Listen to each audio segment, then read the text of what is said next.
Şimdi bildiğiniz üzere 7 Ekim'den beri başlayan İsrail rejiminin işgalinden dolayı Filistinli kardeşlerimiz çok zulüm görmektedir.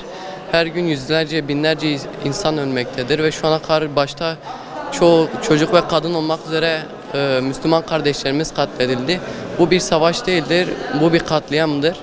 Biz de burada Filistinli kardeşlerimize acısına ortak olmak istedik. Böyle bir çalışmada bulunmak istedik. Buradaki çalışmanın asıl amacı Filistin'deki kardeşlerimizin acısına ortak olmak ve onların acısını birazcık daha olsun dindirmektir. Ve böyle bir çalışmada bulunduk. Bu çalışmadan önce de okulumuzda bir kumbara çalışması yapmıştık Gazze'li kardeşlerimiz için. Sınıf sınıf dolaşıp para toplamıştık ve 10.200 liraya kadar bir para elde etmiştik. İşte dedik buna yetinmeyelim, daha fazla çalışmalarla onların dertlerine derman olmaya çalışalım.